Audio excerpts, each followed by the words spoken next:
I sense that Mr. Peru is about to surprise us too. I believed in him. I followed him to the best of my ability. I championed his ideas, defended his decisions, and then, without even realizing it, I became lost. Now that I've told you everything, you want to take my place, do you? No. I am Emily. You are wasting your time. Louis knows very well how to tell us apart. Someone had the bang coming from the Duchess's room, and she isn't answering. Louis, you really must learn to conceal your weaknesses better, if you don't want your foes to use them against you. Our desire is to steer the destiny of our respective countries for the good of all, and to no longer suffer the random hazards of history. It is the natural order of things, Monsieur de Richet. There have always been men who govern other men. That is simply the way it is. History forgets them with a disconcerting facility. No one speaks about them, and yet they whisper in the ears of kings and presidents.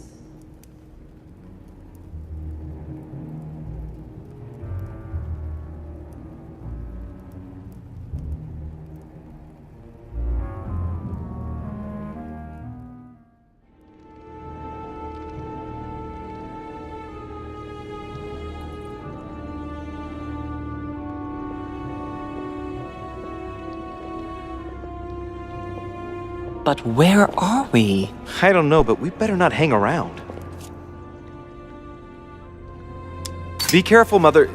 As if me saying that will make any difference. Knowing Mortimer, I wouldn't be surprised if he rigged his crypt with traps. So you think the door is not enough? Do you want to wager your other hand? You've got a point there. We have to find that weapon.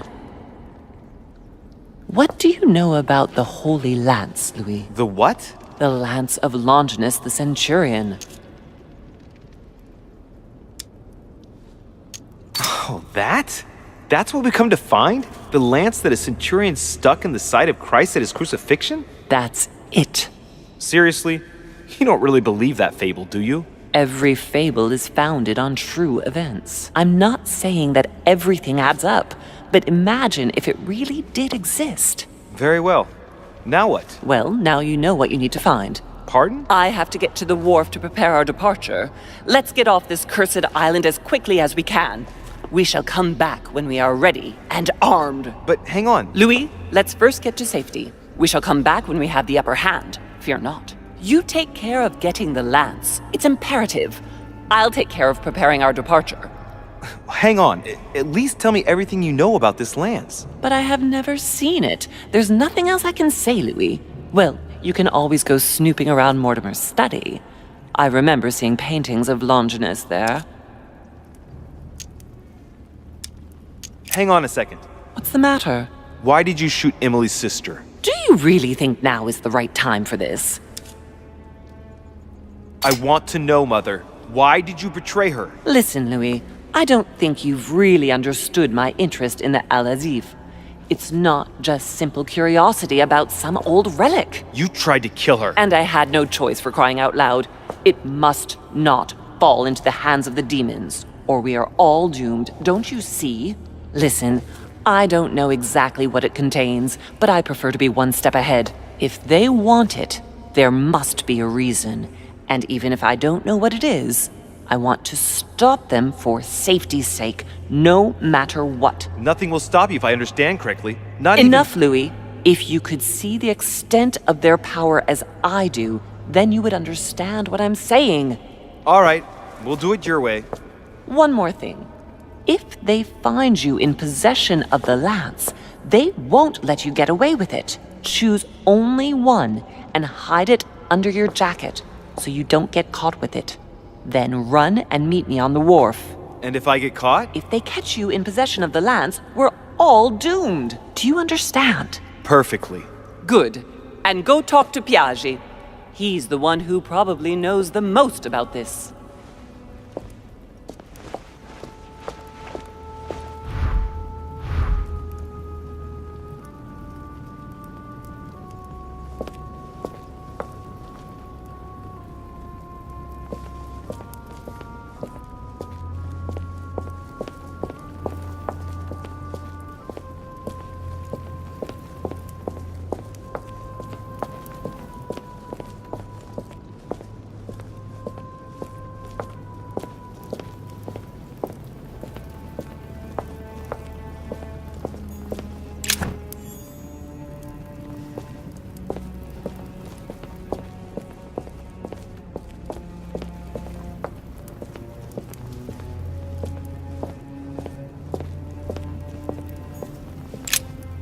Flavius Aetius. Flavius Aetius, the one they call the last of the Romans. He was assassinated by his own emperor, who was jealous of all his victories. But how did he end up here?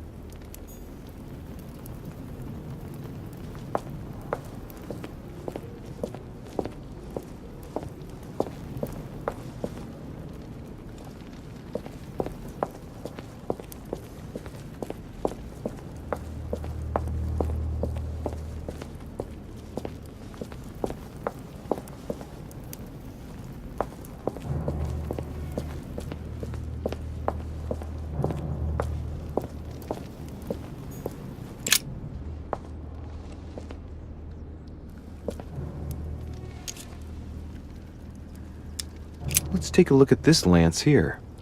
It has a very special leaf shape. It is copper rimmed, and I can see a fish symbol engraved on the tip.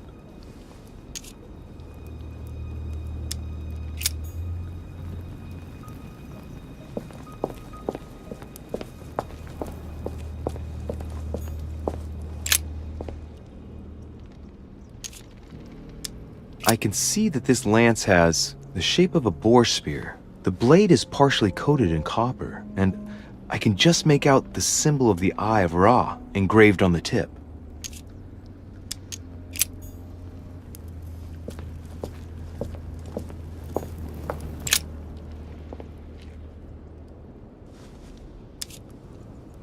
I can see this lance has a spear shape, it is copper rimmed, and it has been engraved with the symbol of the Christian fish on the tip.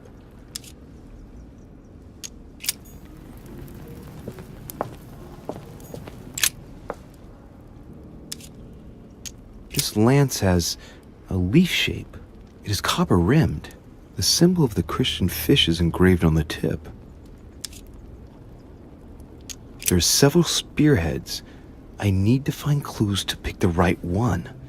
Piaggi knows something about it for sure.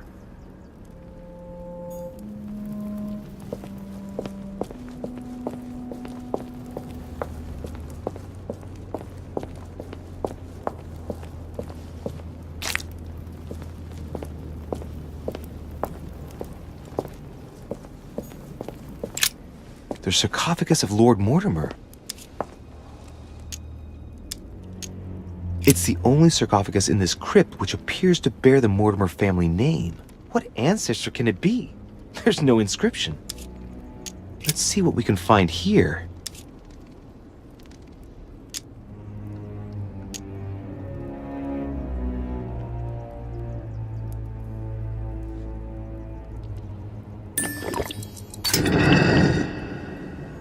Ha! Great! Now let's see what's inside.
This sarcophagus is engraved with the name of Clemens III. Good God! The one whose cross allowed me to enter. That was the Pope from the Middle Ages who inspired the Third Crusade. He gave the Roman people the power to elect their magistrates. Clemens III. Clément III in French. How come his tomb ended up here and not in the Vatican? This sarcophagus is beautifully made, but ancient. The stone is marked by the passage of time, but it's really well preserved.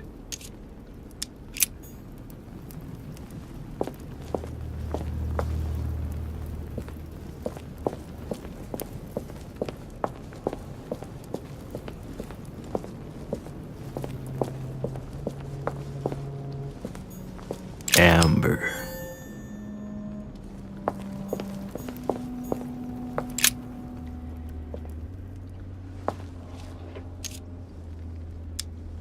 I can see that this lance has the characteristic shape of a spear. It is made of iron, and its tip is engraved with a cross.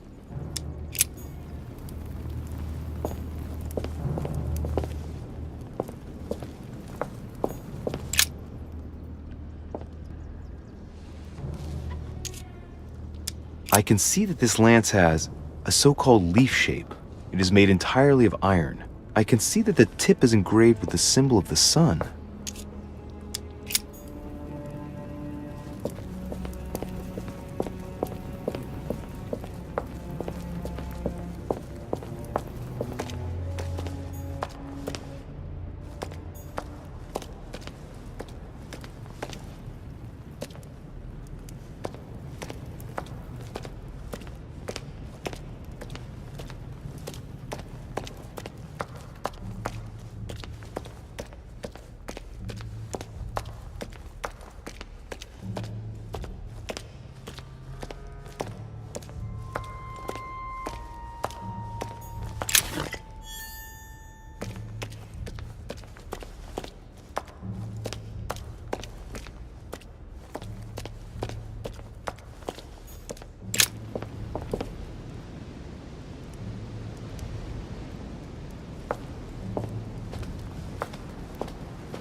Monseigneur, His Eminence Cardinal Piaggi.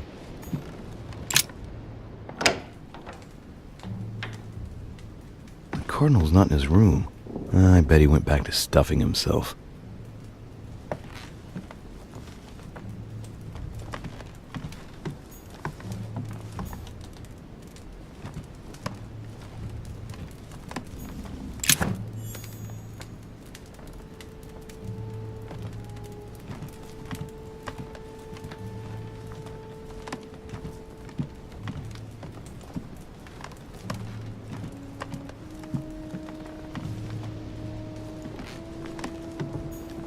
My dear Giuseppe, poor health forbids me from joining you. Please thank Sir Gregory for his invitation to Lord Mortimer's. I'm convinced you'll be able to strengthen our agreements. please tell Sir Gregory that his enterprise concerning our friend Cardinal Bishop Chiaramonti is following its course. I place my trust in you. May God bless you and give you protection. SS Giovanni Angelico Praschi.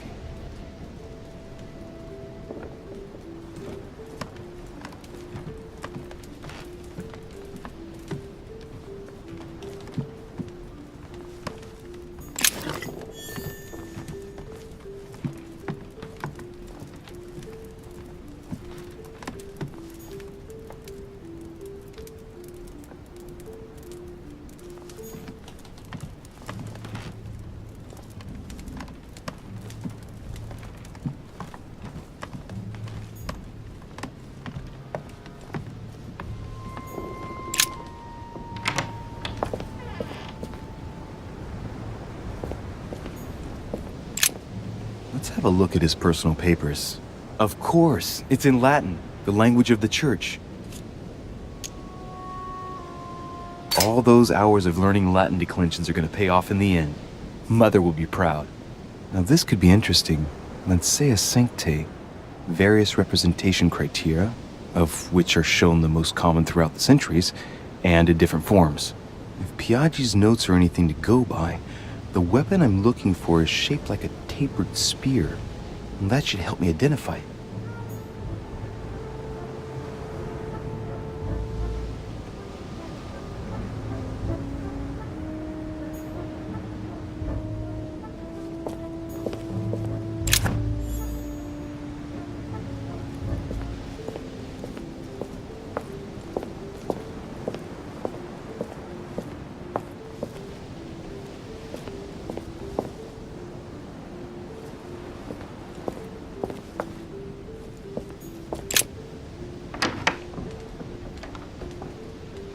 The Cardinal's not in his room.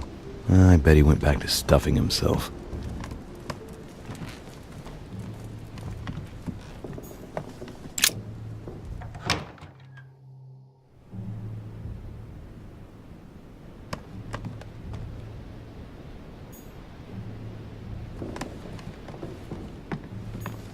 Huh, that's me.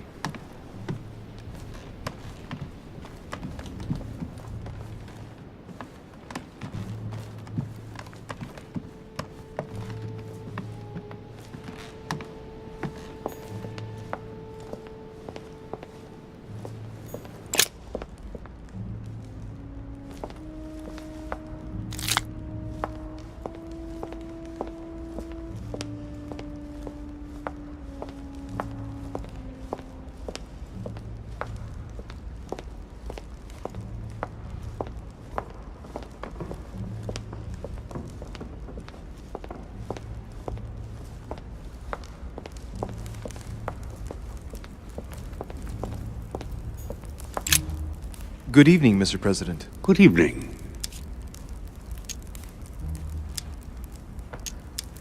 I'm back on the trail of my mother again. I don't have time to explain, but would you know anything about the Holy Lance? That's good news. But be careful, Louis. You might end up getting noticed. Do you know anything or not? No, I regret I don't. But why not ask von Wallner? Theology is his field, after all. That's an idea. In that case, I'll try and find him. You are keeping up the good work, I see. But I'm telling you, keep your guard up. Everyone is rather on edge right now. You're right. Thanks for everything, Mr. President. See you later.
Your Eminence, would you have a moment to spare? Not now, Louis.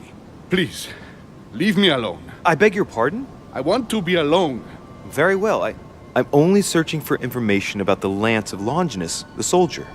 If you could... You are not listening to me. You are playing with fire. I heard you speak to Mr. von Wollner about it, and I was wondering if you could tell me something about it. That was a private conversation. How could I have known that he was listening to us? I see what you mean. Louis, don't push it. Leave while you still can. Your Eminence, are you all right? Your Eminence, are you with me? Can you turn around, please? What do you want to know about the Holy Lance, Louis? Your Eminence, turn around. This is the weapon used by a Roman centurion on the very day Christ was nailed to the cross. Look at me. Longinus thrust his lance in the right side of Jesus. Please. As you wish.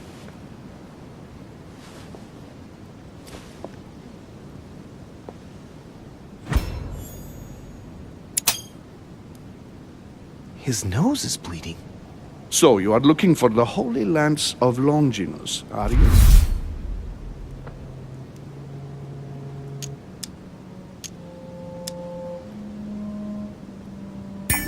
No, I was wondering about it myself. Oh, Louis.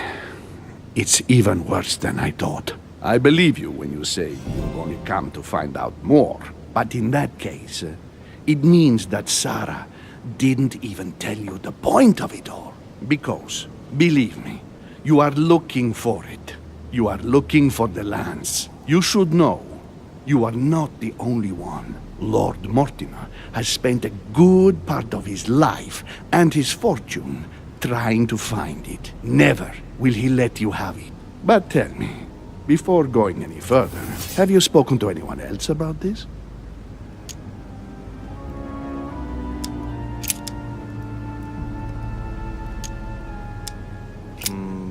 Briefly with President Washington. What does he know exactly?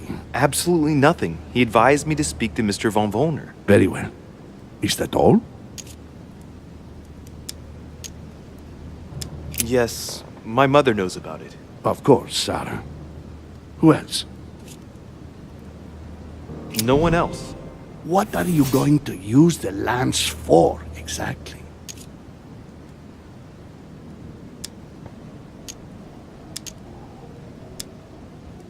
I need it. Why? You won't understand. Try me, Louis. I need to protect myself with it. Louis, I thank you for your sincerity. I shall answer you about Longinus. You deserve to be told. His spear-headed lance did indeed pierce the side of the Messiah. His blood gushed out, covering the head of the lance. It was covered in the blood of Christ. Thank you. Thank you, Your Eminence. You are welcome. Be careful, Louis. You are on a perilous path. Don't follow Sarah's demons, my boy. Don't delve too deeply into her delusions, or you won't be able to come back. The demons that she is frantically trying to drive away are in her own mind. Take good care of yourself. God keep you.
Monsieur Johann van Volner. It seems like he isn't here.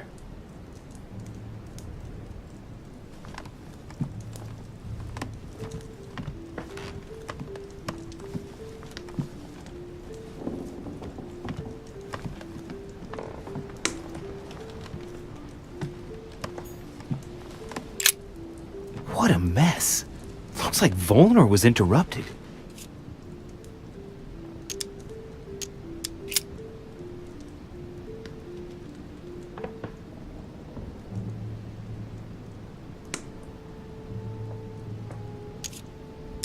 Looks a lot like straw, and he's drawn something in a hurry on this sheet.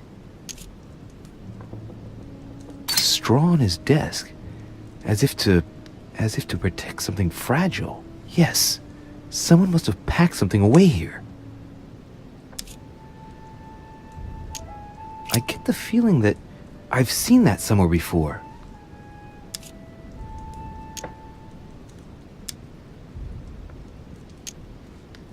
Yes, it's definitely a drawing of the Lock of Al-Azif. Volner must have kept a copy.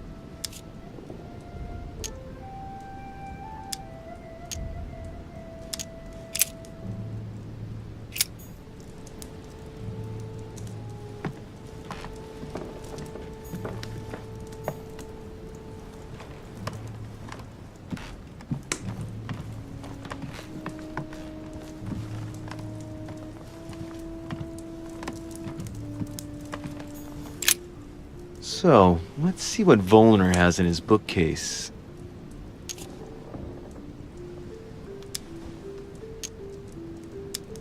A few works on religions, 2 scientific essays about human thought. Most of these works are on alchemy. Longini Militis Fabulum. Ah! What have we here? It looks like a kind of biography on Longinus the Centurion. Truly, Volner has done everything he can to get information about that lance. I'd better keep this one, though. Richet? Damn, that's all I need. Maybe he knows something about the lance. What are you doing in my room?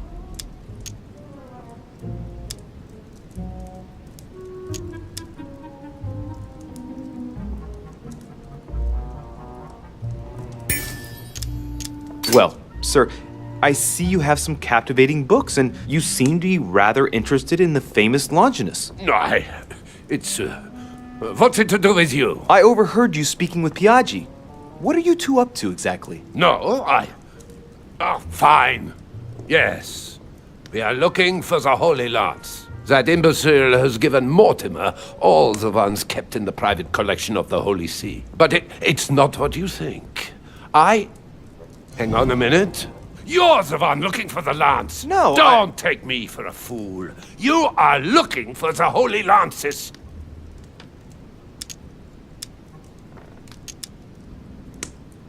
What's the matter? You seem completely panicked at the idea I might be interested in this relic.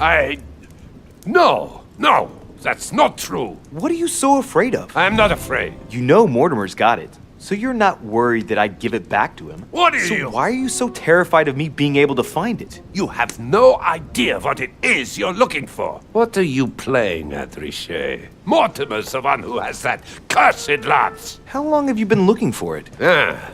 I see. You want it, and so you plan to steal it from Mortimer. For a long time. Isn't that right? Why, you little swine! You're planning to give it to Sir Gregory. You're looking to double-cross me and Piaggi too. What on earth is he talking about?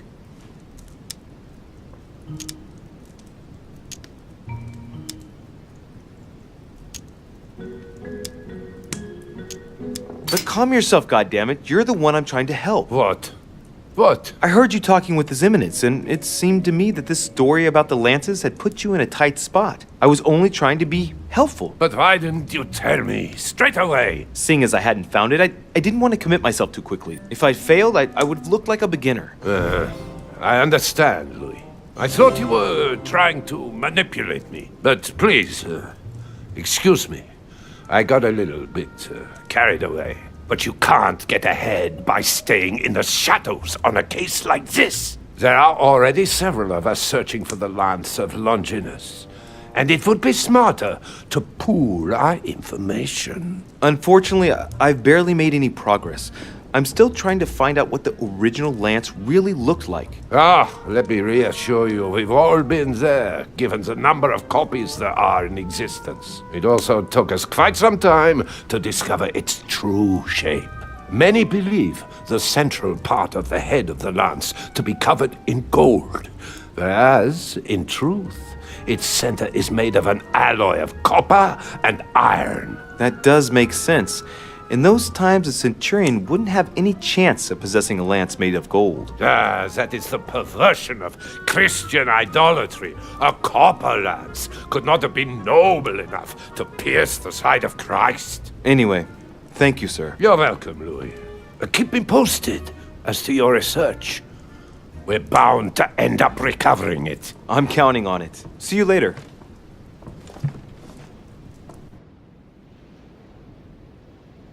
I managed to get the biography of Longinus the Centurion. Let's see what it can teach me. An interesting passage here tells me that the lance is engraved with the symbol of the first Christians, the fish.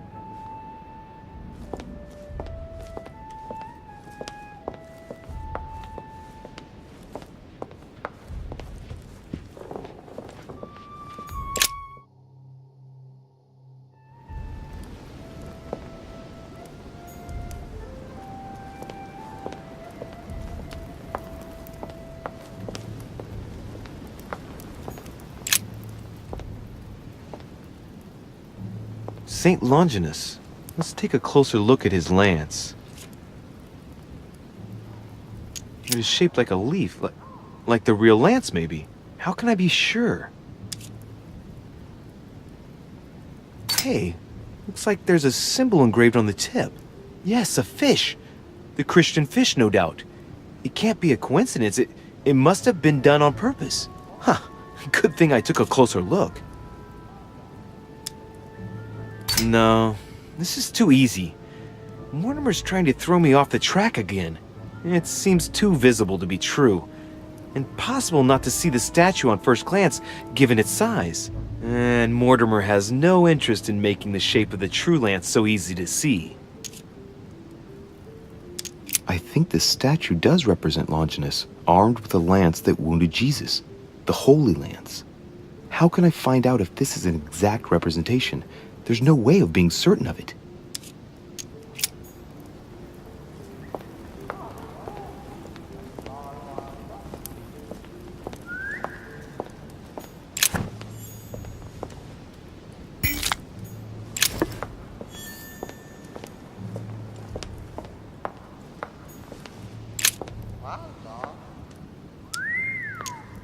Adoration of the Shepherds with Saints Longinus and John, Giulio Romano, 1534.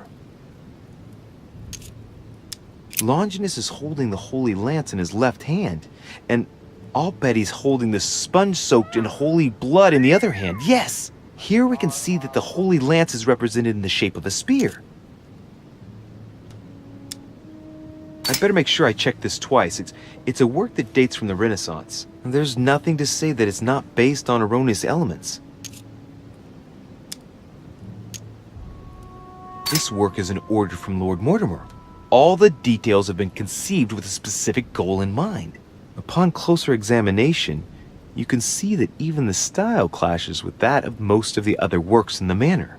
No, if Mortimer has taken special care as the conception and the exhibition of this painting in his study, in the same way as for the Nightmare painting, it must be of some significance. And that is indeed the true shape of the Holy Lance, a spear shape. There's only one way of being sure. I'll have to find other clues that will confirm this information.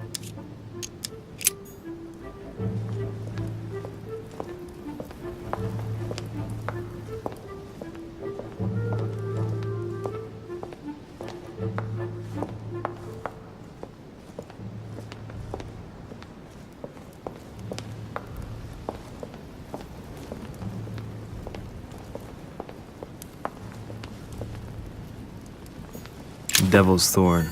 I'll keep it.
The Bible must mean the lance which finally took the life of Christ.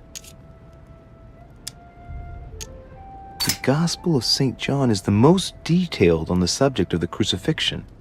When they came to Jesus and saw that he was dead already, they broke not his legs, but one of the soldiers with a shimmering lance pierced his side, and forthwith there came out blood and water. And he that saw it bore witness, and his record is true, and he knoweth that he saith true, that ye might believe. A shimmering lance? What is this telling me?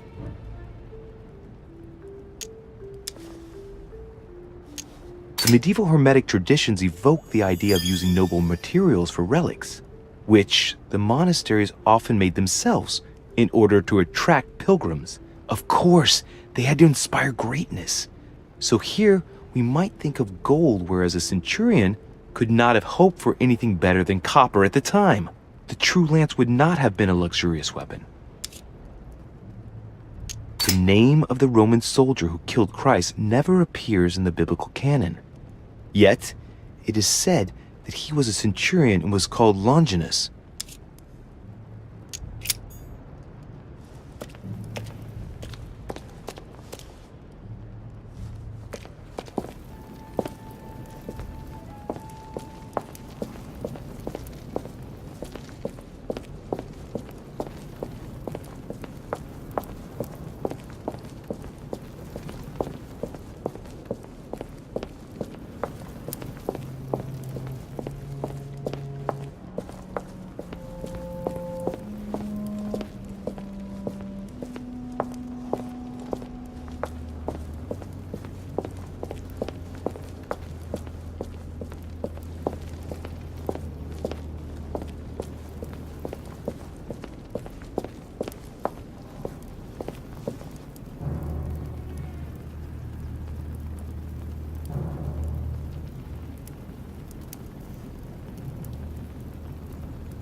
Let's take a look at this lance here.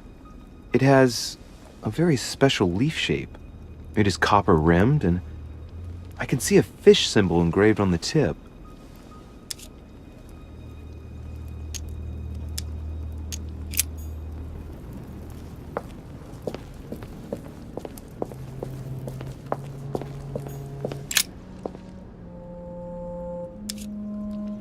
I can see that this lance has the shape of a boar spear. The blade is partially coated in copper, and I can just make out the symbol of the Eye of Ra engraved on the tip.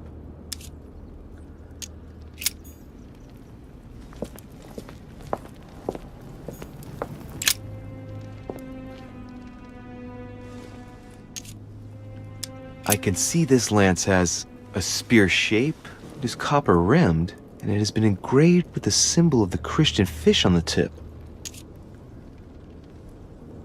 I must be sure of my choice. I cannot get it wrong. Am I absolutely sure this is the one to take?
I'm already pressed for time as it is. Mother's waiting for me on the wharf.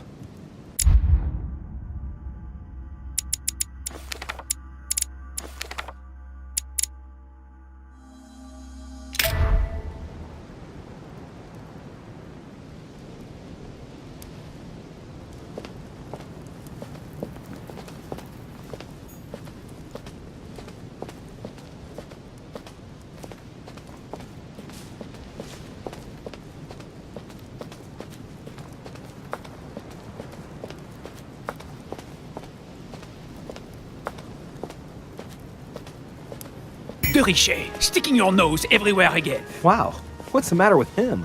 Excuse me, monsieur. I don't follow you. I haven't come all this way just to fail so close to the goal. Why? What are you talking about? I am talking about what you are doing. This conference is going to boost my career. There is no question of me letting you ruin everything. I just surprised Piaget and Volner talking. You are about to rob Mortimer. Give me what you took from him, immediately. Let's keep calm, please. I don't know what you're talking about. I'll have to cut this short, quick. Look, I don't know what you're going on about, and I don't have time for this right now. Don't bank on getting rid of me so easily, De Richet. Where have you been? Did Lord Mortimer tell you you could trust me? Yes, but... So, I'm working for him right now, and you're wasting my time with your questions. Look, if he hasn't taken you into his confidence, then you shouldn't know yet. I'll soon figure out what you are up to. And I am convinced that you have indeed robbed Mortimer. The game is up. Give me what you took from him. You know, this is becoming an obsession with you. Show me what you are carrying, or I will call the servants. Remind me, who did you hear making these alleged charges against me? His Eminence Piaget and Monsieur von Volner were discussing them when I joined them. And remind me, during the conference, which side were His Eminence and Mr. von Volner on? Sir Gregory. But what has that got to do with it? And did it not occur to you for a single instant that they might have been speaking about me in front of you on purpose? To manipulate you? I trust them to detect novices who are likely to be taken in, yes. Those sons of whores. So that's how they see me. Be careful to make sure the conference keeps on going ahead smoothly, though. Please. It would grieve me to have to report you to Lord Mortimer. No, of course. I'll make sure those two bastards get what they've got coming. Right. We'll leave it there. I'm glad that things have been cleared up. So, are we finished here? Indeed we are. I shall leave you. That's right. Go play somewhere else. See you later, monsieur. Come on. I have to hurry up and join my mother at the wharf now.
Ah, Louis. Perfect timing. As luck would have it. Come, my boy. I would like to have a word with you.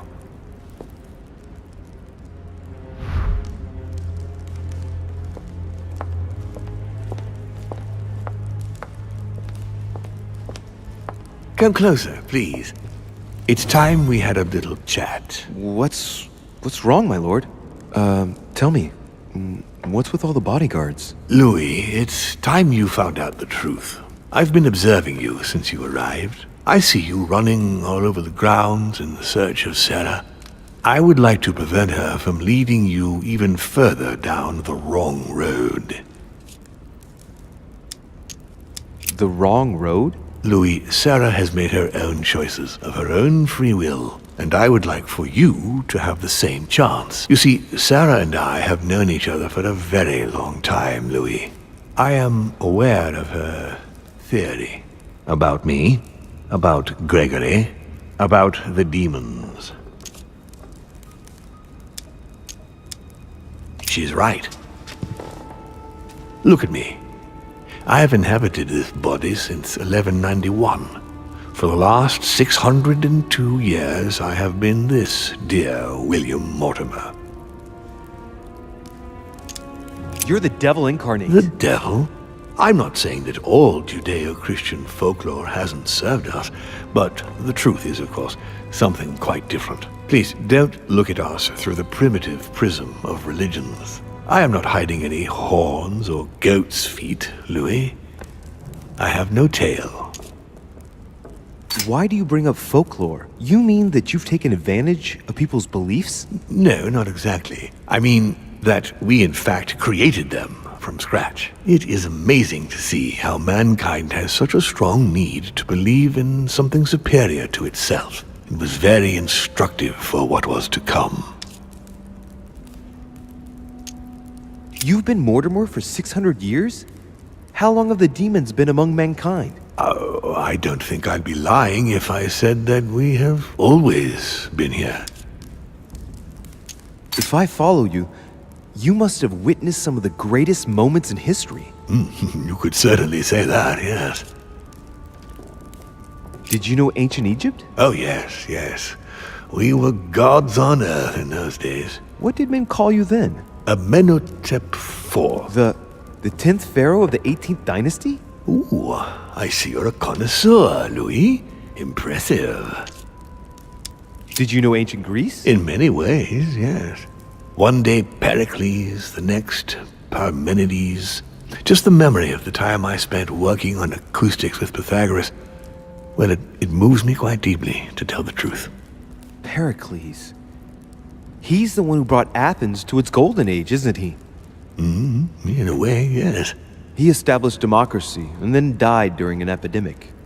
It wasn't so long after his 2 sons passed away. Isn't that right? Excuse me, Louis. I would rather not relive any more of that, if you don't mind. Did you experience ancient Rome? Oh, yes. Luxury and decadence, Louis. My family did indeed reign supreme, but from this period I retain only the works of my friend, Marcus Vitruvius Pollio. You seem to be fascinated by Christ. You aren't him, are you? Oh, no, not at all. He was my father, though. Strange as it seems. I beg your pardon? Am I dreaming? Ugh, please tell me I'm dreaming. We should have the chance to talk about all that again later, but yes, he was my father. All the mythology surrounding Jesus of Nazareth really stems from my father's prideful need to show himself among men. I've noticed that you have a passion for the Crusades. Among other things, yes. Mainly the third. It was during the siege of St. Joan of Arc that I took possession of Lord Mortimer. And you've never changed skins or bodies since? I have used other envelopes, but only to carry out very short tasks. Apart from that, indeed, I have been able to retain the identity of William Alexander Mortimer throughout the centuries. Lucifer, the fallen archangel, left heaven accompanied by 133,306,668 angels. Is it true that there are that many of you? No, I assure you, Louis. Forget your Bible class. It's ridiculous. We are not angels. We don't have wings. There is certainly nowhere near 1 million of us. And for that matter, no sacred human text represents us correctly. There are several families, and the family to which I belong has 8 siblings, including Gregory and myself. Sir Gregory is your brother? Yes, what can I say? You can't choose your family. But it is very difficult to know exactly how many of us there are, because a large number of our kind remain hidden, or never reveal themselves even to us. And you truly have the power to manipulate the thoughts of men. That's right. Every demon has the capacity to infiltrate the minds of men and to read and steer their thoughts. And what do you do with this power? We help them, of course. Of course you do. And you expect me to believe that, I suppose. Louis, demon is just a word. It all depends on what exists beneath the surface. I understand that this isn't easy. The culture of men is centered on the fact that demons are responsible for all the evils on Earth. But if it's the same in every single culture, then maybe there might be something to it. Don't you think? Certainly there is something to it. Control. Man has spent his existence wishing to believe in the supernatural and imposing his belief on others. What could be more convenient for manipulating the masses? A perfect, inaccessible being and a plethora of demons in every one. The perfect idea to relieve men of all responsibility while still finding them guilty. Can you tell me more about your capacities, your supernatural powers? Supernatural? From my point of view, they are perfectly natural. Well, Louis, just because the monkey does not fly doesn't mean that we should consider the bird a supernatural creature. We are all part of a grand design. We are simply made like this. By developing our art, we are able to read thoughts as well as write in the minds of men. It is possible for us to make them bow to our desire, but it doesn't work without leaving some scars.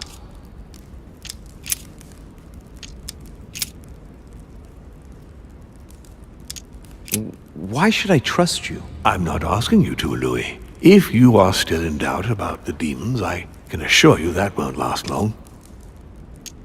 But why me? Why do I tell you about the greatest secret ever revealed to man? That's right. I'm coming to that. Don't worry. What has my mother got to do with all this? She embarked on a crusade many years ago to kill all the demons. That must have upset you. I imagine you retaliated. No, I'm afraid she never forgave me. Forgave what? We met when she was still just a young woman. I appeared to her in a different form because I didn't want to reveal the identity of Lord Mortimer at that time. She was looking for someone interested in the occult to decipher an ancient book. We spent many years together until I revealed my true nature to her. The old book was Al-Azif, wasn't it? Did she speak about it? Not so long ago, yes. Indeed, it was already Al-Azif. She wanted to unlock the secrets. What are the demons' projects for humanity? Our aim has long since been to protect humanity from itself. On the other hand, although we give them the impulse to succeed, we don't all agree as to the path they take to achieve it. How would you qualify your species, scientifically? Good question. What is your area of expertise? I'd say physics. So, consider us like the mechanical vibration of fluids. You mean sound? That's right.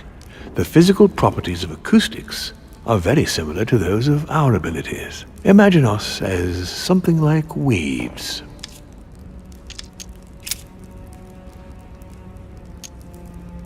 Continue. Louis, it's time you opened your eyes.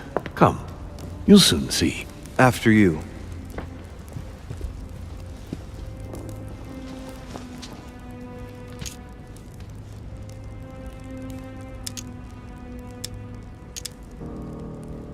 If you could manipulate us mentally, what's the point of all the theatrics of the conference? You must suspect that we asked ourselves that very same question. For many centuries, we didn't organize any conferences, and most of the time, it ended in civil war between demons.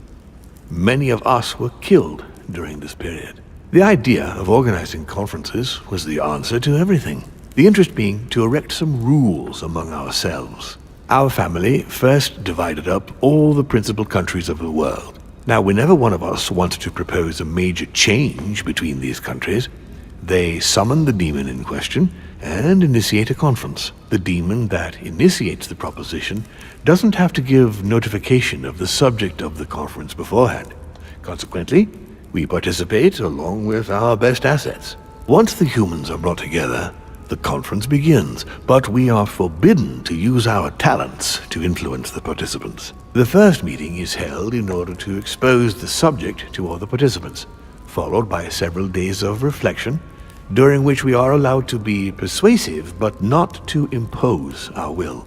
A second meeting closes the conference with a final vote. So, for you it's a game, isn't it? I understand your remark, but after living several centuries, you stand back and enjoy what reflection and pleasure you can.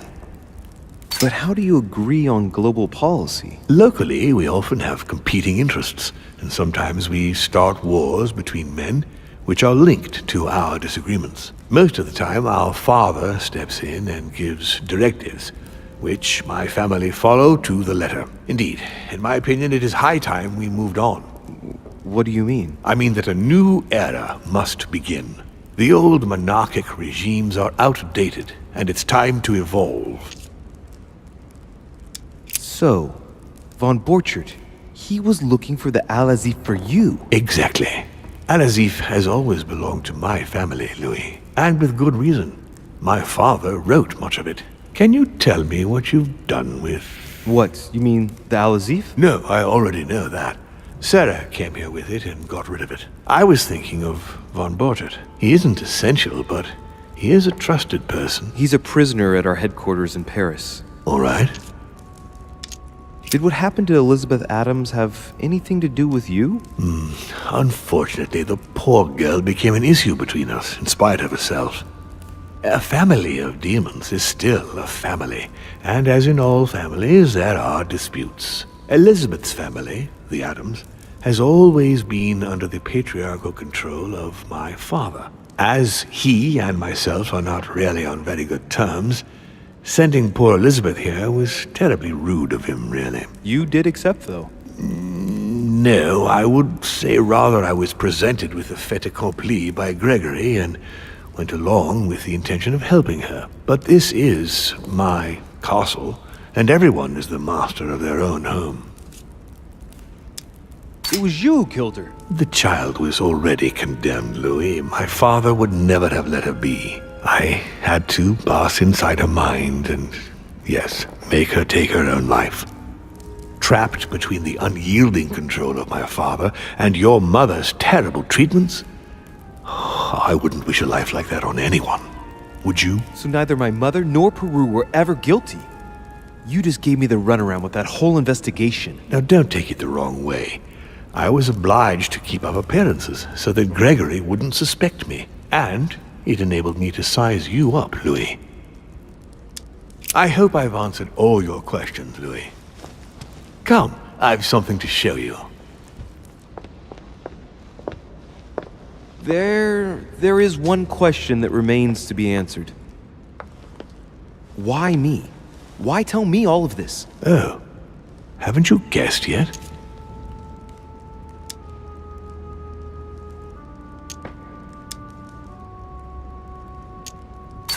I've got an idea, but it might seem stupid. Trust me. Am I one? I mean, am I a demon? Would you like that? No, I don't think so. I'm just a man, and that's fine with me. Look, we are of the gods, Louis. Always have been. You, as much as me. You are one of us, Louis. You too are a demon. Are you serious? You know it. Deep down inside, you know I am telling you the truth. Where do you think that natural, charismatic presence comes from? Your talent must already have manifested itself somehow. Have you ever had any visions? No. Stop it. It's absurd. Have you never found yourself suddenly inside someone else's body without knowing why? No. Whilst asleep, maybe? That's how it often happens the first time.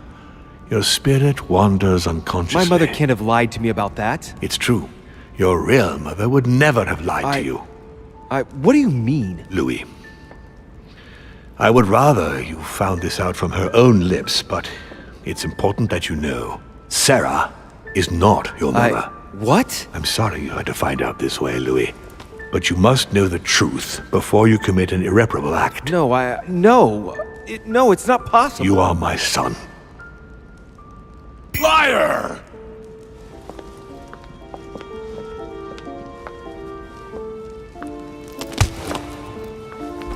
Well.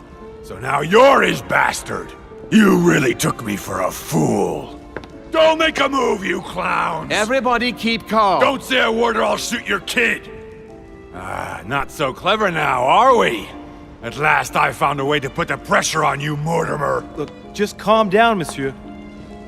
You stopped me from ending it all. Because of you, I've had to pay for it.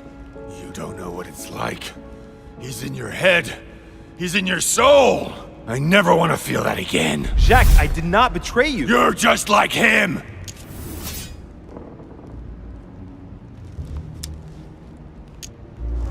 Monsieur Peru, I don't even know what this is all about. It's quite simple. You're like them. If that's enough to make me unforgivably evil, then I'd prefer you shoot. But I don't feel as if I've changed. I'm still the same man I was an hour ago. They will corrupt you. It's inevitable. And I won't be able to resist, like you are now? Well... Give me the benefit of the doubt. Think about it a moment. So, what are you gonna do now? You've just found out your true nature. What difference does it make? Jack, I can assure you that what Lord Mortimer just told me makes no difference. That's what you think. But you're already in his hands. And you don't even know it, Louis. No, Jacques, it's the contrary. Everything that's been happening here has been carefully planned by the Golden Order for months, and everything is going exactly as planned. Lower your weapon. It's all right. It's over. You'll make it through, and you're going to get your life back. You're just like him. You are already. You can't see it, or you don't want to see it, but it's already too late. In fact, I haven't got any choice. You always have a choice. You know very well what will happen to you if you shoot me. You're going to be held accountable, and you will lose everything, starting with your freedom, and then your head. I told you, I don't care. Not about yourself, maybe, but what about your daughter? It wouldn't be the same for her, would it? Shut up! Shut up! She will be alone, in a world that you know is hostile. What will become of her? That's true, but... Don't abandon her. Not a second time. It's your last chance, my friend. It's over. Come now, monsieur. You know what I told you. Evil and good depend on you, and not on your nature. Yes, it's true, and the same holds true for all of us. Monsieur Peru, I am willing to overlook this latest scene. You can thank my son for that. I think, however, that you are to take your leave for your good and ours, as well as that of your daughter.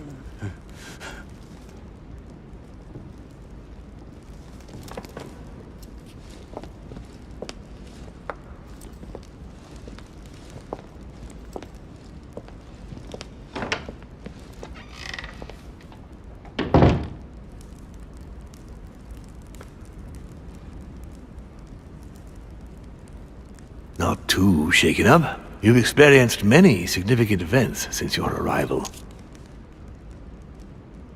To tell you the truth, I don't get much time to ask myself those questions. Quite right. Best not to react to all this too suddenly. Take some time to think about it all. For now, I think you ought to find Sarah, my son. You ought to talk things over with her. So she's been lying to me all along? Let her justify herself. What's done is done. Sarah must explain herself. You must clear the air. We'll have all the time we need to talk afterwards. But all in good time. Before you join her, I'd like to give you something. As a demon, I would like to introduce you to your first talent. What do you mean? Open your mind, my son. Relax. You hold immense power. It's already there inside you. Empty your mind of all thoughts. Just let me show you the way. I should relax. Open your mind. Hear my voice. Feel the vibrations and listen to what has been happening to you deep inside, but which you have been concealing. Trust yourself. It's all already in there. I can hear something. Now breathe. It's a sound, very faint. That's right. Concentrate on it. My voice is growing fainter, but I am here. Whispers, words, mixed voices. Focus on one of them. Don't be afraid. I sense a stream. Some words are clear, but not all of them. Let them enter into your mind. Hear them. Now I can hear a clear voice. Well done, Louis. Congratulations. What was it? You are now able to read people's minds. What? You heard me. From now on, whenever a human speaks to you, you will be able to read their current thoughts. So, if you need to know something in particular from someone, all you have to do is make them think about it. But it'd be a violation of their most intimate thoughts, wouldn't it? To begin with, there's nothing obliging you to do it. You already had the ability without even knowing it. I just gave you the option of putting it into practice if you want. Moreover, it would be wrong to evoke morality here. Every species is different, Louis, and this is the way we are made. That's all there is to it. You are free to use this talent or not. And what's more, it will be up to you to decide what to do with the thoughts you read. That is where the values of right and wrong do come into play. There are also a few rules you need to know that govern this talent when used between ourselves. You can read the thoughts of demons as well as of humans. But be careful. A demon more experienced than yourself will know that you are spying and will often react quite violently. It's considered bad form to play around the psyche of another demon. It's a question of courtesy. But let's be clear. What is most considered bad form is getting caught. So I would advise against trying to read the thoughts of Gregory, for example. Home? Yes, the old grump is touchy, and rather a stickler about the conventions. On that note, go and see Sarah, Louis. Otherwise, she might leave without you. We'll continue this discussion later, if you want. Just join me in my study when you've finished.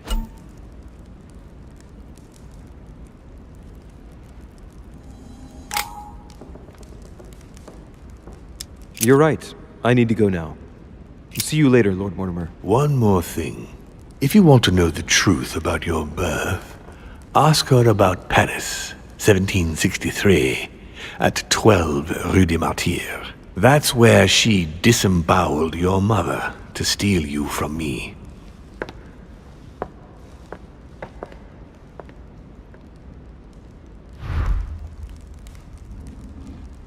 It's not that I regret all these discussions, but I must hurry to the wharf.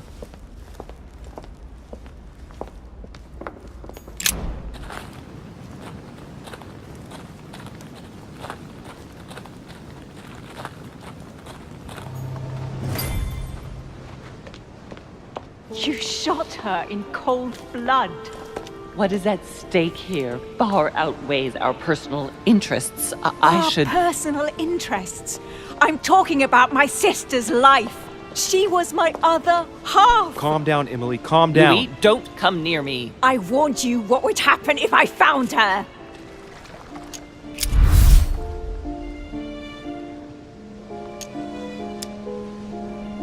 Emily, put the weapon down. She has to pay for all the harm she's done to me. Well, to be fair, we've all made mistakes.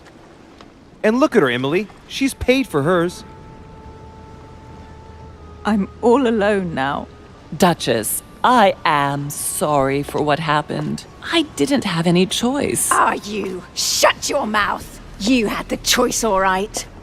You use people according to your own desires, without any scruples. Excuse me, Duchess, but we're in the same line of business. Shut it! And as for Emma, she knew only too well. No, Emily. Look at me. Emily? What did you say?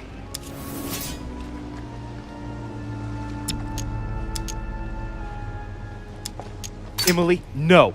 If she has to die, it will be by my hand. That bitch lied to me all my life, Emily. Louis! Shut up! You lied to me! What are you talking about? If she has to die, I'm the one who's gonna do it. Louis, no! What did he tell you? But why did Sarah betray Emma? Why?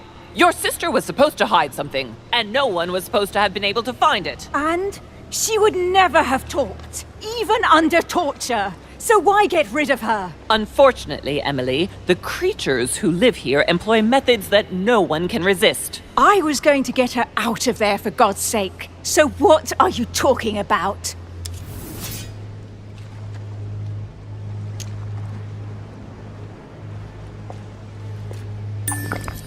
Emily, Mortimer's a demon! In the literal sense of the word. What are you... Lord Mortimer has been around since the Third Crusade. He fiddles with his family records so he can keep maintaining his identity. I know it sounds crazy, but I swear on everything I hold dear, that's the truth. What? But when did... Louis, Do you realize what you are asking me to believe? I know, but it's the truth, Emily. How do you expect me to accept this? We are in the Golden Order precisely to fight against such beliefs. Do you remember those deeds we found behind the chimney? They weren't fake. There's a reason why they're all signed by his same hand. Demons. In his study, he keeps the Mortimer family tree. They produced only boys, just one per generation since the Third Crusade, and they are all called William. He justifies his own existence, Emily. Look, I'm going to believe you, but if you're taking me for a ride... Unfortunately for us, it'd be impossible to even make up a story like that. All right, I believe you. Thank him. You owe him your life. I have always been very lucky to have him as my son. I really thought my next breath would be my last. Well, anything's possible. This is no time to be joking. Just help me climb aboard this boat, and let's get off of this cursed island. No. I'm not going anywhere, and neither are you, until you've told me everything. For crying out loud, what are you talking about? No, no, no, not now, no. Make him not want to know.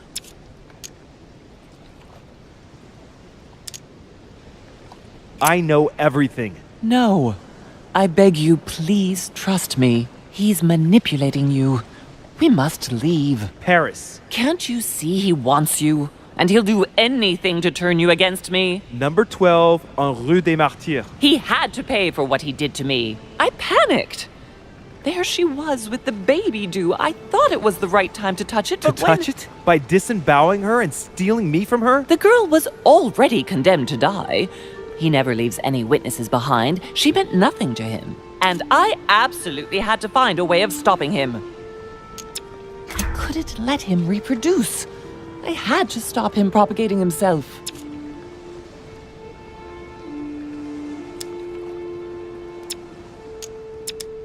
Did you lost your mind or what? How did you stop him by stealing a baby? He was multiplying. I had to do something. It took me years to pick up his trail again, Louis. From the second I took you in, I couldn't bear to be apart from you. I looked after you, fed you, raised you, like a mother. I am your mother. I know.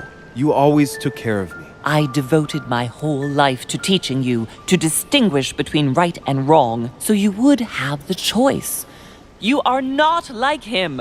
But you never told me. I wanted to. I very nearly told you everything, at least a dozen times. You didn't, though, did you? Why? I don't know, Louis. I couldn't. Not after Venice. Talk to me about Venice. Oh, no. Louis, let's go. I'll tell you everything once we get home. Now come. You never wanted us to speak about it again. Winter 1791. Do you remember? Louis, no. We agreed to never speak about it again. Now I understand. We were on the trail of a businessman. We broke into his place one night. We ran into his wife. Not that, Louis. It's in the past. She too was pregnant. Was he Mortimer's as well? Louis, Answer. Yes! What became of the child? I gave it away. For him too? You became his mother, didn't you? No, I gave him to a couple who couldn't have children. I never saw him again. How many children have you stolen from him? I saved all of you, Louis. I gave you a normal life. 9. Louis, yes. I made mistakes in the past, but now I'm ready to... Do you consider me a mistake? No, not you. You are what I am most proud of in my whole life. You are good. You fight to do right. You are not like him. Still, he is my father. Why did you steal me? You don't want to know, believe me. For once in your life, be honest. Why all this mess? Why do you have it in for him so much? Why? Because I'm his daughter. I know what he's doing. I see he has his eye on you. He's hovering around you, tempting you. He did it to me before you. And if you don't live up to his expectations, he will cast you away. Is that what happened to you? I wasn't good enough for him. So he rejected me. What do you mean? He tried to initiate me, but it would seem I am unable to develop his talent. I can't withdraw my mind from my body. I get it. The reason why you abducted me is because he didn't love you, isn't it? He doesn't love anyone, Louis. Don't be taken in. I'm a little mixed up, but I do understand your choice. You were wrong not to speak to me about it before. But I understand that you didn't want to leave me with him. Oh, thank you, Louis. I promise never to lie to you again, my son. Come, let's go home. I can't. What do you mean? Why not? I've got to know. Trust me. We'll meet in Paris. He wants you, Louis. He will never let you go. Don't worry. Here, this is yours.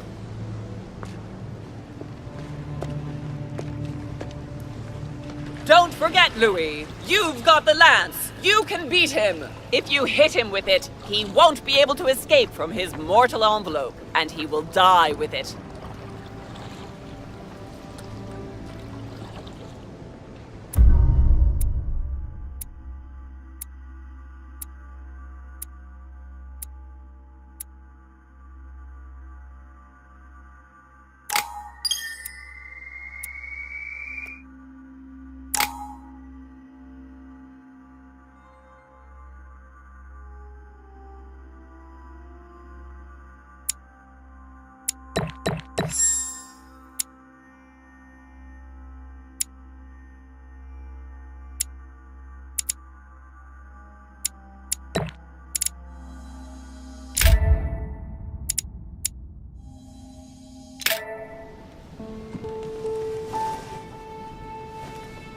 rational and open.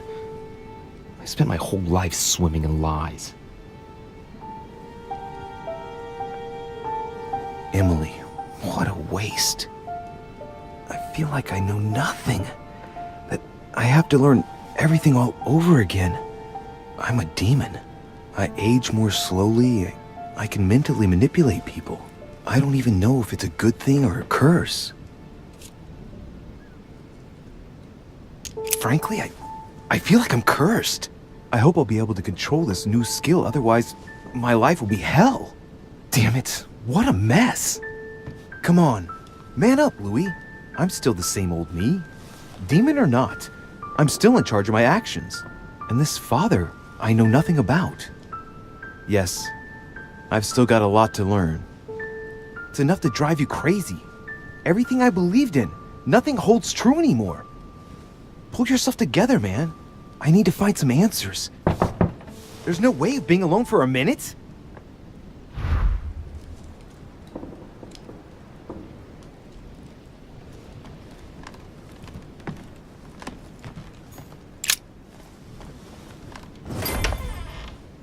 Sir Gregory? Good day, Louis. I think it would be good to talk. How are you feeling? I don't know. I understand. I heard that William spoke to you at last about our nature and our family. It's a good thing, but you must be a bit shaken up. That's the least you can say. I bid you welcome among us, Louis. Knowing William, he probably didn't go into any detail about our family, so if you have any questions, don't hesitate to ask. How long has our family been in existence? We have been here since the very beginning. What do you mean, exactly? Are you trying to get information from me? No, not at all. I was just wondering why that particular question seemed to disturb you. Let us not insist, then. You yourself weren't very convinced by the question, it seems. What's Lord Mortimer's problem? I think he allows himself to be devoured by a need for recognition. Has he always been like that? More or less, but thinking about it, I believe that the birth of our latest sibling greatly accentuated his discomfort. Do you think he's jealous? I didn't realize you were so good at behavioral analysis. Indeed, William certainly is prone to jealousy. Finding one's place, notably in the eyes of our father, is not easy, and we each do what we can to succeed. But I can't justify this perpetual rebellion against our rules. How many of us are there in the family? We are 8 brothers and sisters. What do you mean by brothers and sisters if we can change bodies? You reason with logic. We have retained the human habit. When we first come into this world, we retain a certain attachment to our first envelope. If we are born as a man, we are brothers. If we are born as a woman, we are sisters. But I must admit, it has absolutely no real importance. They're just bodies. Well, tell me then, are there any other families like ours? There are officially 7, but we're the oldest and therefore the most powerful. Is there a head of the family? You'll see. You'll meet them all, of course, when you are ready. They created us and set out the rules, especially our father. As for our mother, she retired from the political stage. We don't see her much anymore. I think that all these questions simply bore her. I see. There is still much to learn. Yes, it's true. You've got some catching up to do, my boy.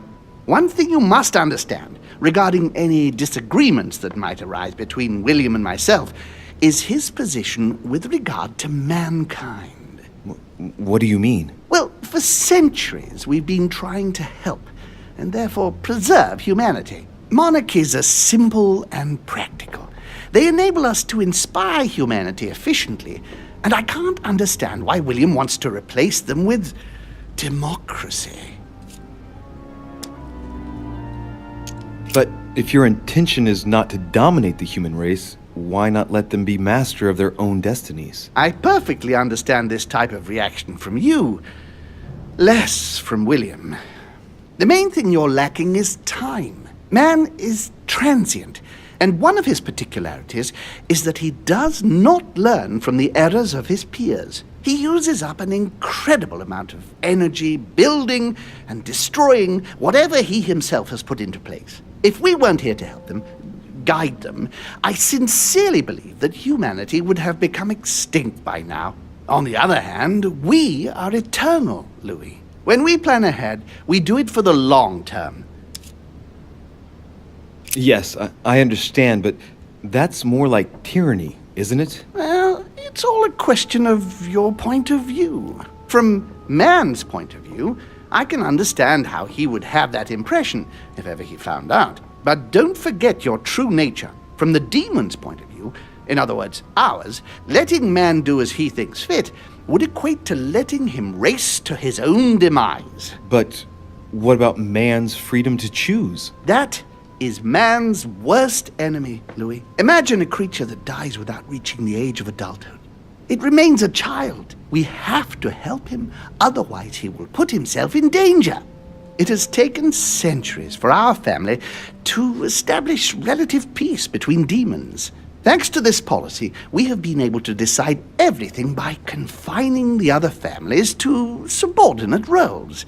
And now William is obsessed with disrupting everything. Peace between demons? What do you mean? I'm not talking about conflicts within our family. If that was all there was, everything would be fine. But several other families, younger but nonetheless powerful, are trying to upset the balance. At present, we dominate most of the major countries around the globe. But some families are pushing, via less influential countries, to gain ground. Do you understand? As best I can, yes. When the time comes, you must take up a position on the political chessboard. I only hope your father doesn't take you down with him. Are you suggesting he might be in danger? Well, Louis, our father's patience is not limitless. If William ever does go too far, then yes, he will be in danger. I want you to make an informed choice. Now go and see your father, see what he has to say, and then think it over very carefully. That's exactly what I intended to do. Thank you, Uncle. Don't mention it. If I've been able to help you in any way, go now.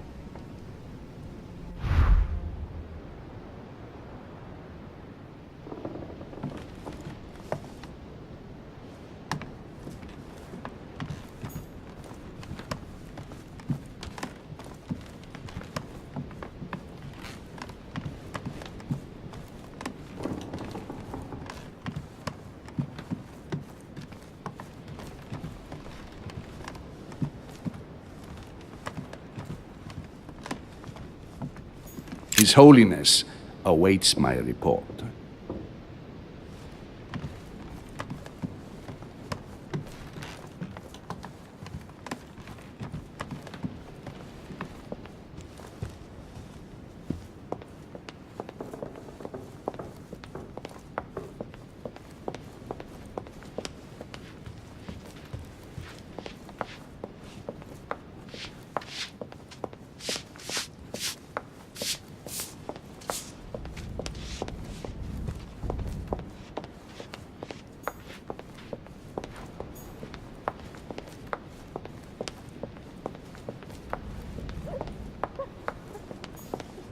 Duchess Emily Hillsborough. Emily, can I come in? No, it's not a good time. Not right now. Leave me alone. I can tell from your voice that there's something wrong. Let me in. We have to talk, Emily. I said no, goddamn you.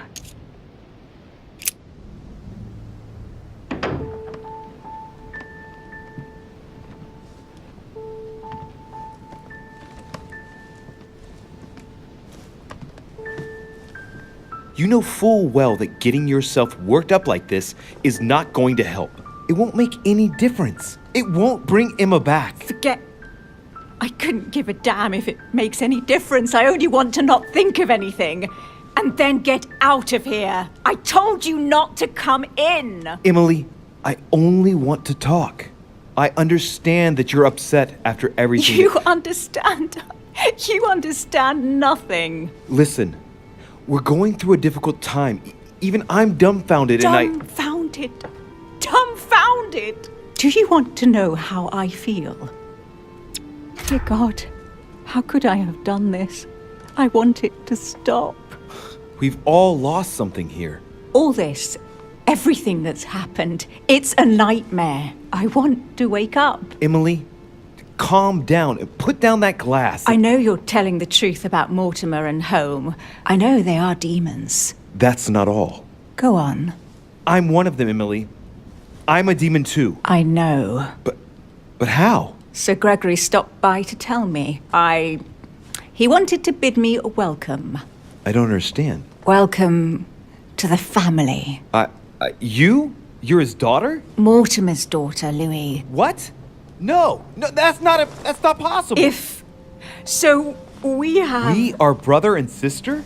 This is too much, Louis. Much too much for me, Louis. I can't look myself in the mirror. I should never have spent the night with... I was attracted to you from the moment we first spoke on the boat. And now I understand why.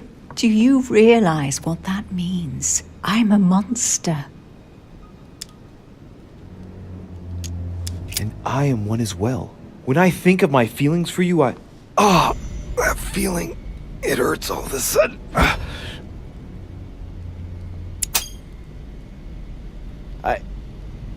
She's there. I can feel her inside me. She's trying to read my thoughts. Emily, don't do that. Get out of my mind, please. Let me remind you that it's forbidden between demons. Sorry, Louis. I didn't want to. I have a sister. It's very strange for me too. A sister for a brother. Yes. Yes. I must get some rest. I must ask you to leave me now. All right, but don't finish that bottle. Don't start now. I would like to get some sleep. I'll be leaving you then. Thank you, Emily.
Louis, I was sure you would stay.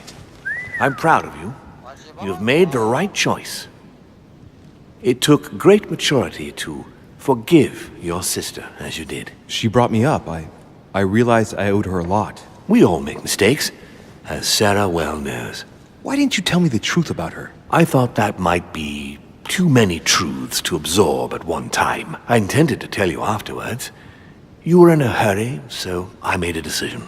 You've been able to understand and choose for yourself. How do you feel? Hard to say. Confused about everything? I have to admit, it's been a lot to take in such a short amount of time. What could be more normal? It may have been a bit brutal, but you've just grown up in a very short space of time. From now on, you can influence your own future. I will guide you. We've all the time we need. You're not the first to make me that offer. What do you mean by that? Your brother, Sir Gregory. Gregory. Why am I not even surprised? What did he say?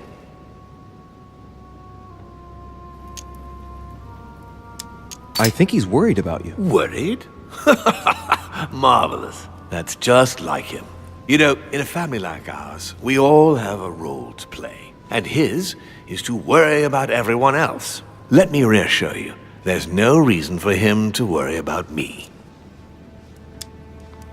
And what's your role in this family? Mine? Oh, I think they probably feel I'm the eternal naysayer, I suppose. I think one mustn't be afraid of change, and that it is healthy to challenge oneself at regular intervals. I don't impose anything on anyone. I'm just following my own path. But where does it lead? I suppose I should explain. For centuries now, demons have emerged in and around great leaders all over the world. But like true tyrants, they have governed with an iron fist in a studded glove. That's the impression I get. But you see, people's discontent is increasing, and they are too high up to hear it.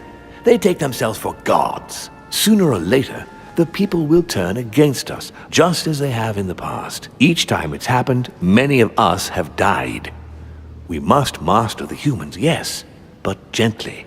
And the best way of doing that is by allowing them a free choice, Louis. So that's your project. Of course, not entirely, no. It is easier to keep control over people who slumber than people who are oppressed. A man with nothing to lose is a dangerous man. Whereas, if you give him a roof, food, and entertainment, he will do whatever you want. The best way of getting them to achieve something is to make them think it was their idea. For that, they have to feel as if they are free. Hang on. What do you mean? Look at the United States. From the start, I introduced an idea that will change everything. The idea that everything is possible. Everyone can become someone. Is there anything more beautiful? You mean it's not true? Man can move mountains when he believes it is in his own interest. And what nobler cause is there than his own freedom? Do you have any more examples? Of course. Talk to me about slavery. Well, take the slave trade, for example. It's an archaic practice that simply has to stop. Today, black slaves of America work for free and in unbearable conditions. Tomorrow, if you free the blacks and offer them work along with a salary, they will bless you for it. Then, they will be integrated into the system. They will be taxable. Once they are free, they will have to work for a roof, pay taxes, and feed their families. Maybe we could take away the civil rights of prisoners, for example. In this way, we'll keep control of all those who respect the system and benefit from the others as workforce. And what would you propose for women? They must be given the right to work and to vote. Look, at the moment, they don't work. They take care of raising children. What a mistake. We have to get them out of the house. Make them work. In this way, not only will they become consumers, but they will also delegate the job of education to the system. We could guide humanity from a young age, Louis, don't you see? Today we are wasting too much time. What obscurantism! By harping on this concept of good and evil, guilt and redemption, look where men are now, locked up in beliefs that should no longer exist. It's time for men to rediscover themselves and to take control of their lives, as they really are, without any moral judgment. Tell me what you think about progress. Progress is essential, Louis. It's the future. What else? Progress must liberate humanity from burdensome chores. Progress must replace man wherever his presence is not obligatory. It creates both the desire and the need. It will liberate women as soon as the machines are able to do all the chores in the home automatically. It will bring men together by bringing a faster means of locomotion. Look at the Cultural Revolution that printing brought about. But the most important of all has already been laid. The foundation stone. Freedom of speech. the First Amendment of the Constitution. There must be opponents to every project. So, above all, don't develop a one-track approach, otherwise man won't have enough room for expression to feel free. If man sees his chains, he will only want to break them. If we give men the feeling that they are free, I am convinced that they will exceed their limits, and it is only from that condition that humanity shall rise up. But do you want to dominate or raise humanity higher? I want it to advance. I want it to progress. Man is our vessel. If he progresses, then so do we. Wouldn't you like to know what we really are? Who do you mean? Demons? Yes, us. Our species. I've been searching for centuries, trying to find a way to explain the reason of our existence, but humanity has not yet evolved enough to make any progress on the subject. I am convinced that the sciences will bring that knowledge someday. So, that's your objective, is it? To understand who we are? I see your point. Our family clings to its privileges and to the past, and that's how they are putting us in danger. The time has come for change. Now that you know your true nature, there are still a few things I need to teach you. What do you mean exactly? A new skill, and not the least, Louis. It's about taking control of a person. I don't see how I could do that. I shall help you the first time. How do you do it? It's an animal resonance. How it works is still a bit unclear even to us. Like a wave or a sound? That seems the most likely, yes. In my opinion, demons are capable of tuning their psychic frequency to that of others. That is why, for example, I tend to surround myself with deaf and dumb servants. The servants dressed in black. I infiltrated them. I opened a channel between them and me, and then I deprived them of speech and hearing. This way, no other demon can turn them against me. Okay, let's not waste any more time. I deduce that you're impatient to master what's in store for you. That is good. I thought I'd mix business with pleasure for this first time. What do you mean by that? The conference will come to a close shortly, as you know. Not that I'm fed up with archaic diplomacy, but it's time to ensure the success of this project. To make this happen, I would like Piaget to inform the Pope he has changed sides. Here is my plan. I would like you to join His Eminence in his room. Just play along. We'll see when the time comes. Very well. And then? You're going to have to trust me. What we're going to do is painless for the human you are going to invade. Invade? Yes. You're going to enter his mind and take control. You're going to influence his actions and his psyche. Make him speak, then concentrate. You must focus on him in order to feel his thoughts. Then, while speaking, you must link with him. Once you're done, you will naturally find your way to the source and enter into his thoughts. But what if I fail? Trust in your instincts. You just have to let yourself go. You have the skill. Let your nature come to the fore. You'll see. If you fail, you'll be in for some light banter with His Eminence. That's all. There's nothing to be afraid of. Very well. Perfect. Go now. The Cardinal is in his room. You will have to write a letter to the Pope as if Piaget had written it himself. In this letter, tell the Pope that whatever happens during the conference, he must follow my propositions. But be careful. In order to protect himself from counterfeiters, the Pope had Piaget's hand tattooed with a symbol to be sure of his identity. You'll see when you're inside him. You'll understand. Once it's written up, just bring it back to me and I'll send it off immediately. All right, I'll take care of it.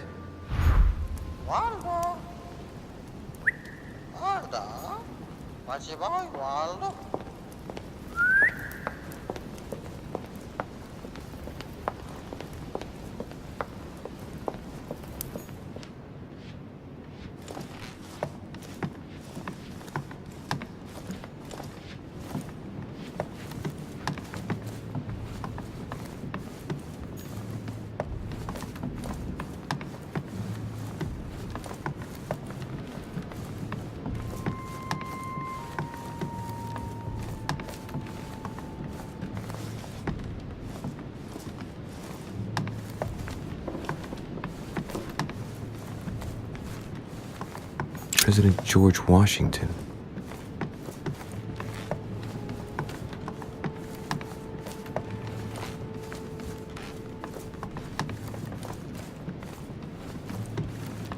Monseigneur His Eminence Cardinal Piaggi.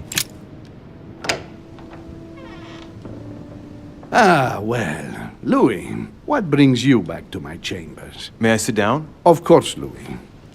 Don't you feel good? Yes, but if I'm gonna pass inside you, I'd better sit myself down first. It's nothing, don't worry about it. Well, what can I do for you? Right. Now I need to concentrate. I wanted to speak to you, Your Eminence. Do you believe in demons? What are you talking about, Louis? Where is he going with this? I can feel something.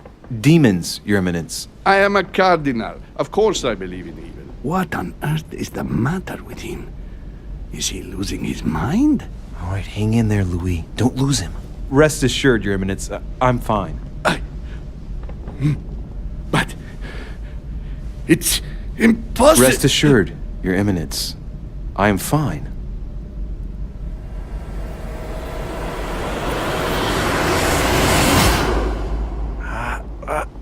I've done it.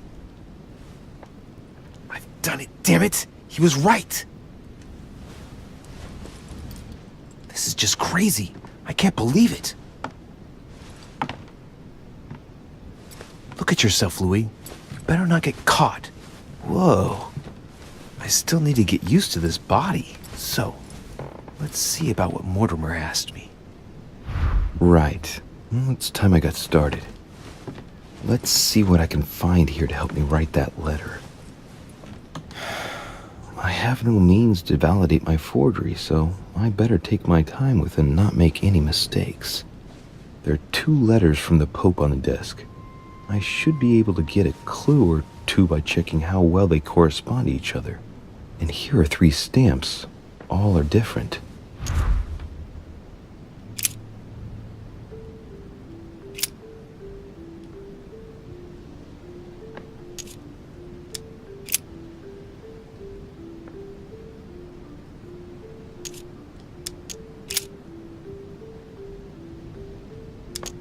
Right. Well, let's start writing. Lord Mortimer asked me to discredit Sir Gregory and to announce Piaggi's final vote in his favor. As an introduction, Your Holiness, thank you for your trust.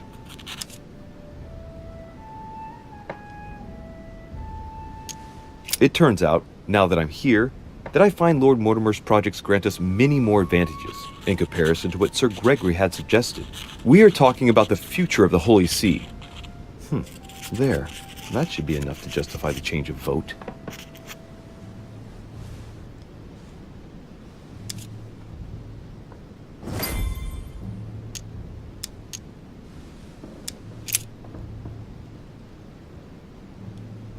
In one of the letters, the Pope asked Piaggi to change and to stop using his personal stamp.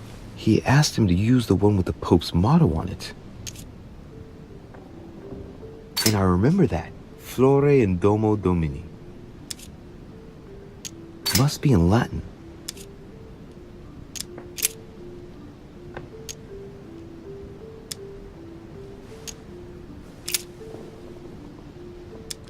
On it is written, Flore in Domo Domini. Latin, it blooms in the house of God.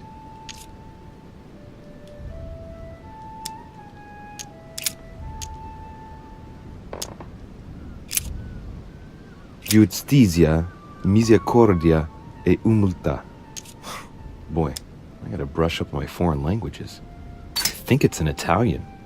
Justice, mercy, and humility.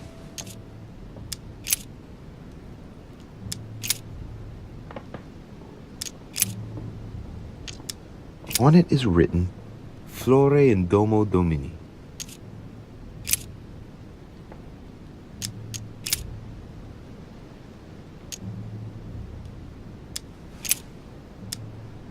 A circle with a cross inside.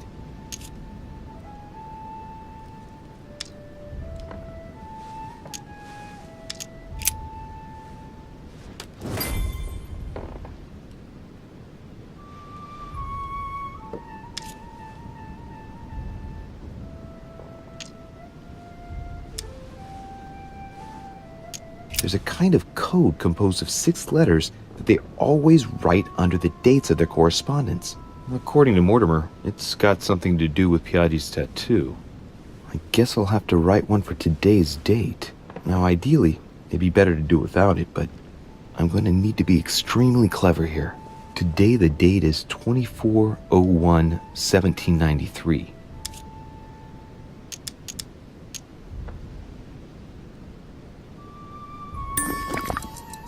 I could pretend that the code got erased during the voyage, as if the letter arrived in really bad condition. That would be perfectly understandable given that it's traveled across the seas, right?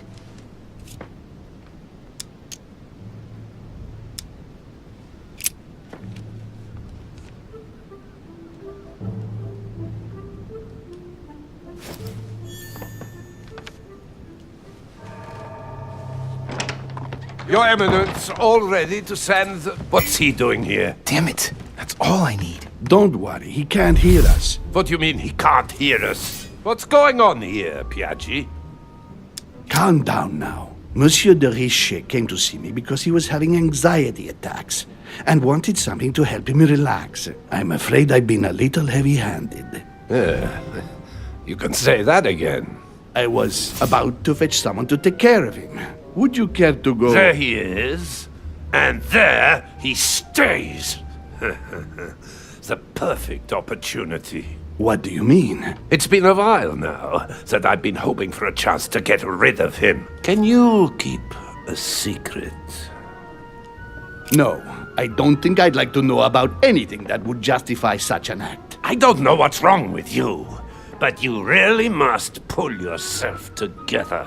The conference will soon be on us, and I don't need you falling to pieces now. Don't worry, I shall be there. We've wasted enough time. What if he wakes up?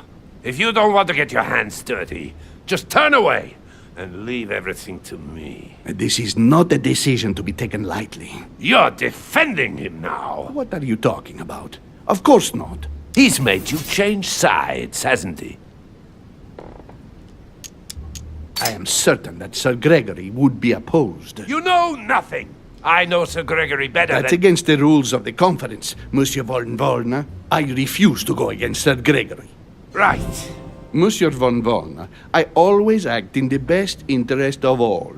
I assure you. Everyone's entitled to an opinion. You must have lost your mind to want to take such an extreme course of action. No one's asking you to help me do it. If you lay a finger on him, I'll denounce you to Sir Gregory. I'm warning you. You old weasel! Very well, Piaggi, you win. I refuse to let you do the first thing that comes into your head. I don't know what the two of you are up to, but I'll find out sooner or later. Right. Time for me to get back into my body.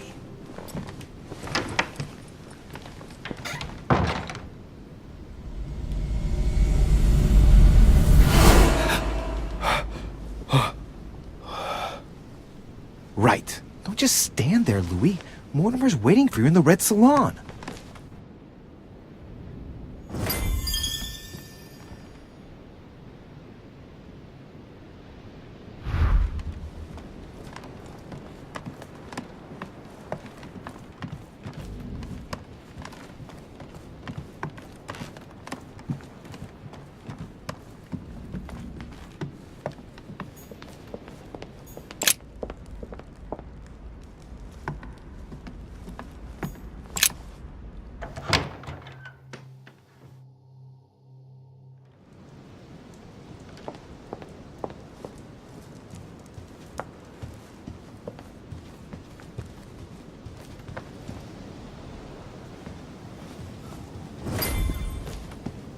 So, Louis, what was your first time like? Bewildering, isn't it? Here's your letter. I have to admit that the experience was utterly amazing. Come, tell me more. Well, honestly, my stomach was just turning in circles. That reminds me of my first time. Ooh, but you did it. Gregory, what can I do for you? I've just come to make sure dear Louis has all the information he needs. Needs for what? You are free to make your own choices, William. I would like the same for him, too. There's nothing I want more, Gregory. Your schemes will lead to your demise, brother. Don't involve Louis. He has nothing to do with all this. The end of the conference approaches, and this masquerade will soon be torn asunder. Don't drag him down with you in your disgrace. O ye of little faith. On the contrary, brother, Louis has just entered the family. Give him a chance to find his place. His place? What place is that? At the end of a leash, like all the others. Don't listen to him. He's angry with our father. And with good reason. He governs us in the same way he governs humanity. Through fear and submission. Same old tune. When will you understand that it's necessary to impose order for things to move forward properly? You are under his thumb and proud of it. Open your eyes, for crying out loud. His whole system has become outdated, and he's too old to see it. He will lead us to our demise. Here he goes with another of his grand speeches. William has always been fond of staging big scenes. It's his theatrical side. Does he have an inferiority complex? I've told him time and time again, Louis. He always has to take it one step too far. How dare you? You are blind, brother. Even if the evidence bit you on the nose, you still wouldn't see it. I feel sorry for you. Tea is drunk hot or not at all, William. When will you learn?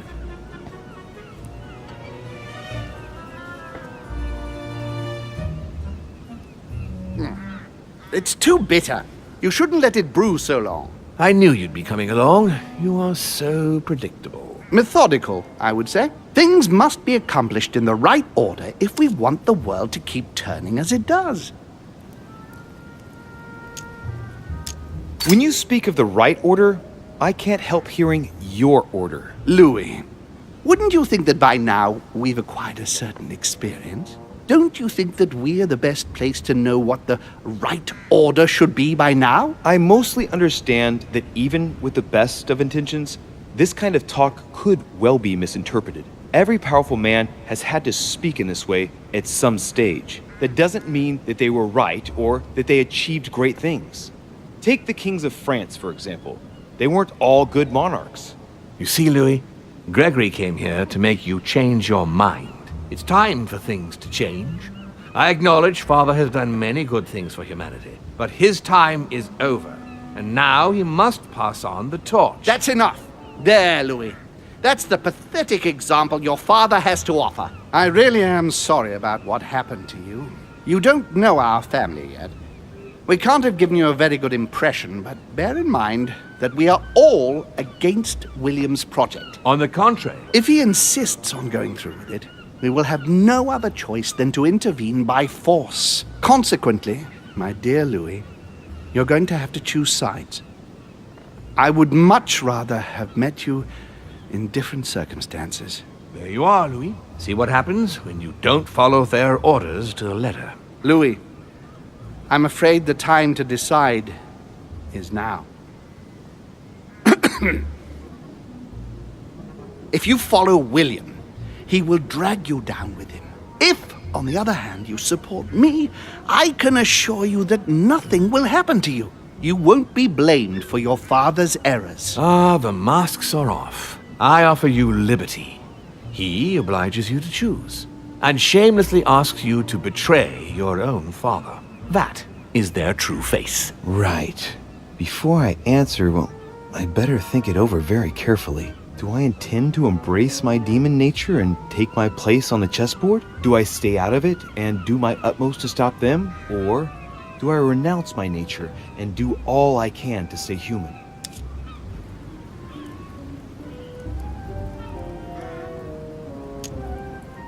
It's useless trying to resist my true nature. I'm a demon. May as well accept it. The sooner the better. Even if I continue to live as a human, all my friends and acquaintances will inevitably end up dying. And I'll be left on my own, forever. I am a demon and I have to behave like one. The sooner, the better. So? What do you choose, Louis? I shall follow my father, Sir Gregory. Very well. But don't say I didn't warn you. Please, don't take offense, but I just can't turn my back on him. It's time we finished what we started, brother. The final vote of the conference over the acquisition of Louisiana will take place in a few hours. I propose you gather your troops and prepare to close the debate. That's precisely what I was going to suggest. Come, follow me. It's time for us to get ready.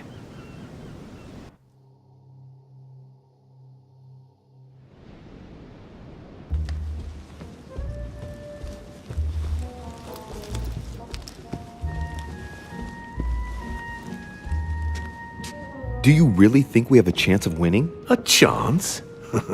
You don't know me very well, Louis. We are going to win. But it only takes one person to vote against us, and we'll have lost. That's true. That's why none of them will. Why? Because I have an asset that they do not. Which is? You. My friends, prepare yourselves. The conference is about to resume. The time has come to lay down all our cards